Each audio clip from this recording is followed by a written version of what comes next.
Hi friends, எல்லாருக்கும் வணக்கம். Welcome back to morning 16 மணி. பார்த்திங்கன்னா மணி 12 போகுது. இப்போது 12:20. காலையில் வந்து இடியாப்பம் தேங்காய் பாலெல்லாம் வச்சு சாப்பிட்டாச்சு. ஒரு இடியாப்பம் கூட மீந்து கிடக்க போகிறோம். இப்போ வந்து மதியம் வந்து சமையலுக்கு வெள்ளைக்குருமா தான் வச்சுருக்கேன்.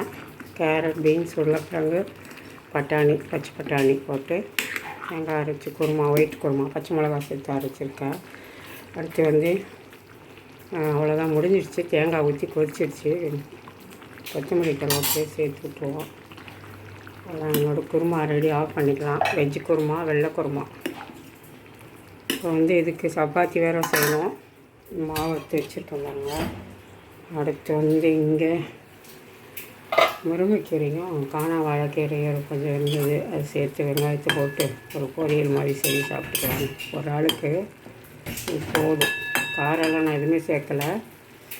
இட்லி மிளகா பொடி போட்டு இறக்கிட போகிறேன். தேங்காய் கூட போடலை.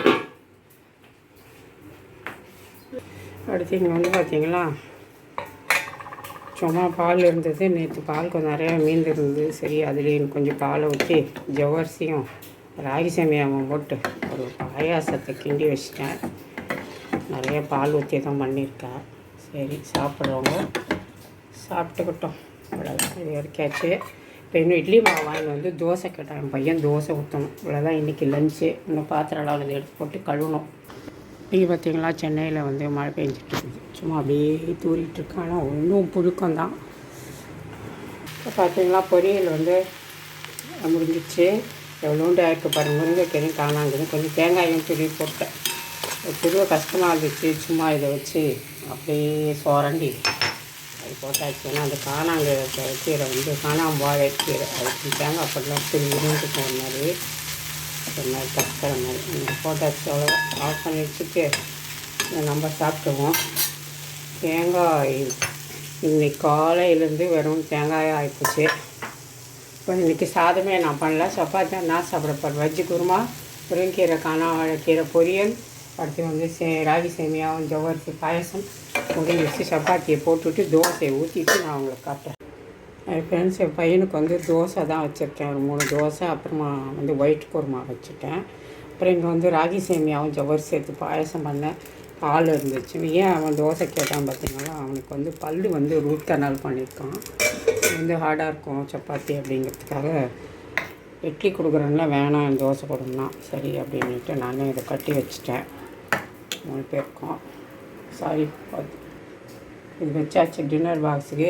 ஒருத்தருக்கு சப்பாத்தி சுட்டு முடிச்சிட்டேன். இப்போ வந்து எனக்கு சுட போகிறேன். இப்போ எனக்கு சப்பாத்தி போட்டுருக்கேன். என் பொண்ணு முதலே பசிக்குதுன்னு ஒரு சப்பாத்தி சுட்டு கொடுக்க சொல்லி சாப்பிட்டுட்டா. எனக்கு வந்து ஒரு 2. நானும் வர இப்போல்லாம் வந்து சாதங்கள் இதெல்லாம் அதிகமாக இருக்கிறது இல்லை. நேற்று ஒரு ராகி களி தான் செஞ்சு சாப்பிட்டேன். இன்றைக்கி மதியம் பார்த்திங்கன்னா சப்பாத்தி தான்.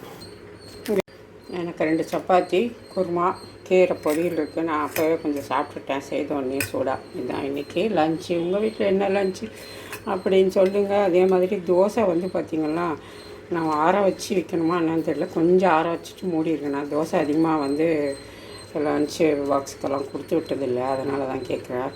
ஒரே ஒரு வாய் சாப்பிட்டு பார்ப்போம். நிறைய காயை போட்டு விட்டுறது சாப்பிட ஆள் இல்லாமல் தவிக்க வேண்டியது.